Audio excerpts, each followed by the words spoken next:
বেঁচে থেকে অযথা বিদ্যা শিখে যদি না করতে পারি শোষণবিহীন সমাজটাকে, কি হবে বেঁচে থেকে? কি হবে ছাত্র সেজে চুমু খেয়ে সদদ খানা যদি হয় বিদ্যালয়টা পরিমণিদের আড্ডাখানা? কি হবে ছাত্র সেজে চুমু খেয়ে সদদ খানা যদি হয় বিদ্যালয়টা বুবলিদের আড্ডাখানা? এর চেয়ে মরাই ভালো, দেশ ছেড়ে যাওয়াই ভালো। এর চেয়ে মরাই ভালো, দেশ ছেড়ে যাওয়াই ভালো। কি হবে ধোঁকা দিয়ে বিবেকটাকে? কি হবে ধোঁকা দিয়ে বিবেকটাকে? কি হবে বেঁচে থেকে অযথা বিদ্যা শিখে যদি না করতে পারি শোষণবিহীন সমাজটাকে? কি হবে বেঁচে থেকে? কি হবে যুবক নামের বোঝা হয়ে এই ধরাতে যেখানে মা বোনেরা ধর্ষিতা হয় দিনে রাতে? ঠিক না ঠিক? ধর্ষণ আছে না নাই? কি হবে যুবক নামের বোঝা হয়ে এই ধরাতে যেখানে মা বোনেরা ধর্ষিতা হয় দিনে রাতে? যৌবনের সার্থকতা ঘুচিবে সকল ব্যথা, যৌবনের সার্থকতা ঘুচিবে সকল ব্যথা। পারো যদি বলি দিতে মানুষরূপী পশুটাকে, পারো যদি বলি দিতে মানুষরূপী পশুটাকে? কি হবে বেঁচে থেকে অযথা বিদ্যা শিখে যদি না গড়তে পারি শোষণবিহীন সমাজটাকে? কি হবে বেঁচে থেকে? কি হবে লেখালেখি কলমবাজির ওই মহড়া সমাজের আসল চিত্র যদি না যাই তুলে ধরা? কথা কয় না? হলুদ সাংবাদিকতা আছে না নাই? আমার দাদার দেশে সাংবাদিক আছে, স্টেজের পরে লাফায়, স্টুডিওতে লাফায়, বলে আমি আজকে কোনো জোরে কথা বলবো না, এই বাংলাদেশ থাকবে না, ইত্যাদি ইত্যাদি কথা। আর আমার দাদার দেশে কত প্রোপাগান্ডা চালালো, এই দেশে নাকি হিন্দু নির্যাতন হচ্ছে, এই দেশে নাকি মুসলমানেরা হিন্দুদের আগা কেটে দিচ্ছে। কোন জায়গায় ঘটেছে? ওই দেশে প্রচার হচ্ছে, এটা জানেন কিনা? বলছে চলো চলো ঢাকা চলো। কেন চলো? সংখ্যালঘু নির্যাতন হচ্ছে, আমরা প্রতিবাদে ঢাকায় যাব। চলো চলো বাংলাদেশ যাব, এই বলে রাজনীতির মাঠ গরম করতেছে। ওগো আমার ভাইয়েরা, আমরাও বললাম আইসো, আমরা কেসি নিয়ে দাঁড়ায় আছি বর্ডারে, আইসো কাঠপোয়া ঢুকাবো, পাঠাবো ভাই যাও। এই দেশ স্বাধীন করেছি রক্ত দিয়ে। আগামীকাল বিজয় দিবস 16ই ডিসেম্বর। আমাদের ভাইয়েরা রক্ত দিল, জীবন দিল, শহীদ হলো।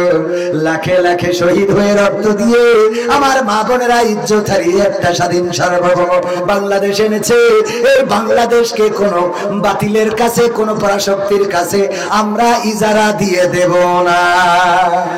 ঠিক না বেঠে? আমরা রক্ত লাগে রক্ত দেব, জীবন লাগে জীবন দেব। কিন্তু আমার দাদাদের বসানো সরকার, দাদাদের বসানো ডাক্তার প্রেসক্রিপশন দাদারা দিত, আর ওই ডাক্তার আমাদের চিকিৎসা দিত। সেই ডাক্তার নিয়ে চলে গেছে, আমাদেরও রোগ ভালো হয়ে গেছে। এখন আর নতুন করে দাদার দেশের ডাক্তার আমাদের দেশে চলবে না। ঠিক না বেঠে? আমি বলি বাবা দাদারা, তোমরা প্রচার করো তোমাদের দেশে, তোমরা বলেছ আমাদের দেশে সংখ্যালঘু নির্যাতন হচ্ছে। আমি বলেছি আল্লাহর কসম করে বলি, সংখ্যালঘু নির্যাতন হচ্ছে না, বরং আমাদের দেশে, এই বাংলাদেশে সংখ্যাগরিষ্ঠ নির্যাতন হচ্ছে, যার বিরুদ্ধে প্রতিবাদ জানানো দরকার। আমরাই প্রতিবাদ করব, কারণ আমাদের, আমি যদি প্রমাণ দিই, 1 নম্বর ব্যক্তি হলেন পীরে কামেল, পীর ওলিয়া উলিয়ার পর্যায়ে পৌঁছে গেছে। আমার বঙ্গবন্ধুর পরিবার ইসলাম প্রচারের জন্য বাংলাদেশে এসেছিলেন, ইসলাম প্রচার করতে এসেছিলেন। সেই পরিবারের সন্তান জননেত্রী শেখ হাসিনা, দেখেন কত বড় আল্লাহওয়ালা। সকালবেলা উঠে আগে যায় নামাজ খোঁজে, তারপরে ফজরের নামাজ আদায় করে, তারপরে কোরআন তেলাওয়াত করে, এরপরে দিনের শুরু করে। আর আমরা তার হেলিকপ্টারে করে দাদার কাছে পাঠালাম। সে সংখ্যালঘু না সংখ্যাগরিষ্ঠ? কথা কয় না? কি গরিষ্ঠ? সংখ্যাগরিষ্ঠ। 2 নম্বর আউলিয়া পীরে কামেল হযরত শামীম ওসমান হাফিজাহুল্লাহ। দেখেন কত রাকাত, 80 রাকাত, 90 রাকাত তাহাজ্জুদের নামাজ না পড়ে ঘুমোতে যায় না। কত বড় পরহেজগার আল্লাহ, এত বড় তাহাজ্জুদ গুজারি। আমি গোটা মাসেও তো 80 রাকাত 90 রাকাত দূরের কথা, 8-10 রাকাত তাহাজ্জুদ পড়া হয় না। ওয়াজ করে গাড়ি চালাই, বাড়ি জাতি জাতি তো ফজর হয়ে যায়, এর মধ্যে তাহাজ্জুদ পড়বো কখন? আর আমার শামীম ওসমান কত বড় আল্লাহওয়ালা, 80 রাকাত 90 রাকাত তাহাজ্জুদ পড়ে। এই পীর সাহেবকে পর্যন্ত আমরা বুরকা পড়াইয়ে বিদায় করলাম, তাহলে 2 নম্বর আউলিয়া সেও সংখ্যাগরিষ্ঠ না সংখ্যালঘু? সংখ্যাগরিষ্ঠ। 3 নম্বর আউলিয়া হযরত সালমান এফ রহমান হাফিজাহুল্লাহ। দেখেন দরবেশ বাবা বলে অনেকেই তার মুজিজা দেখেছিল বাংলাদেশে যারা শেয়ার ব্যবসা করে, কত সুন্দর করে শেয়ার কেলেঙ্কারি করলো, মুজিজা দেখায়। আমার মুসা আলাইহিস সালাম নদীর মধ্যে রাস্তা বানাই দেখাই দিল, ইব্রাহিম আলাইহিস সালাম আগুনের মধ্যে ফুল বাগান বানালো, আর আমার মুসা আলাইহিস সালাম পুড়ে গেল তুর পাহাড় পুড়ে গেল, কিন্তু মুসা পড়লো না। আমার নূহ নবী কিস্তি বানালো, আর আমার ইউসুফ আলাইহিস সালাম কূপের মধ্যে পড়ে গেল, সেখান থেকে মুক্তি পাইলো। তারপরে এমনি ভাবে এক এক নবীর মুজিজা এক এক রকম ছিল। মুসা আলাইহিস সালাম লাঠি ছেড়ে দিলে লাঠি সাপ হয়ে যেত, হাতের মধ্যে ঢুকাইলে আগুন জ্বলতো। আর আমার দরবেশ বাবা শেয়ার বাজারে গেল, আর শেয়ার বাজার অমনি লুটপাট হয়ে গেল। সবাই জোরে জোরে বলেন সুবহানাল্লাহ। এই সুবহানাল্লাহ কুলু খানা নাউযুবিল্লাহ। এই দরবেশ বাবা এত বড় আউলিয়া যে শেয়ার বাজার কেলেঙ্কারি করে দিল মুজিজা দেখায়, আর আমরা তার তাড়ালাম। এমনকি নূহ নবীর কিস্তিতে চড়ার পরে দাড়ি পর্যন্ত রাখলাম না। সে সংখ্যালঘু না সংখ্যাগরিষ্ঠ? 4 নম্বর আউলিয়া হযরত ওবায়দুল কাদের রাহিমাহুল্লাহ। খেলা হবে, পালাবো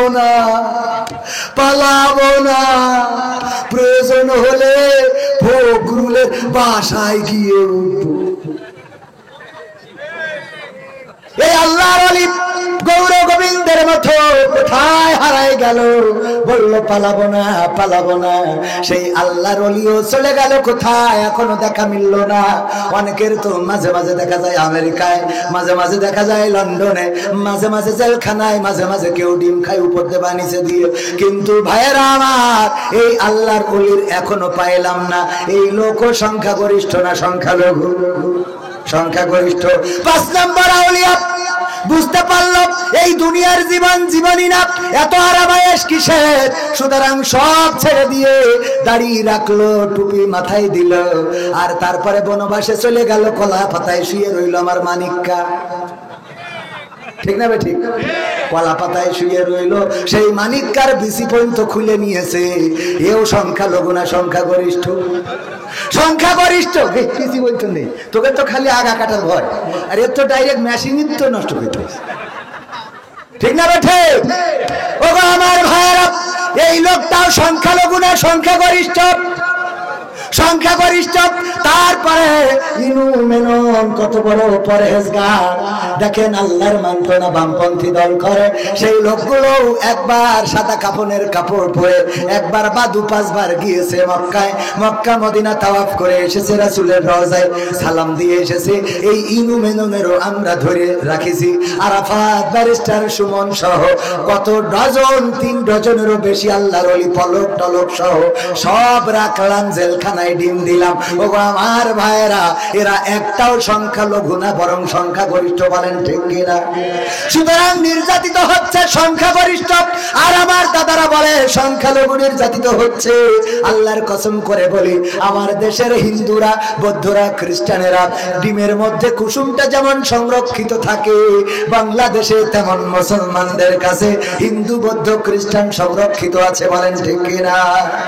আমার দেশের মুসলমানেরা এবার নির্বাচনের পরে নাই, বরং সরকারের পতনের পরে আমার দেশের কোরআনের হাফেজেরা, আমার দেশের আলেমেরা, আমার দেশের ইসলামী আন্দোলনের নেতা কর্মীরা, আগে আমার মা বলতো মূর্তির দিকে তাকাবা না, মূর্তি পূজার নিকটবর্তী হবা না, ওই দিকে যাবা না। কিন্তু আমাদের নেতা কর্মী, মাদ্রাসার ছাত্র, কোরআনের হাফেজ এবারে যেন কোন ষড়যন্ত্র করে যেন মূর্তি না ভাঙে, তার জন্য রাত জেগে জেগে তাদের প্রতিমা পাহারা দিয়েছে। বলেন ঠিক কিনা?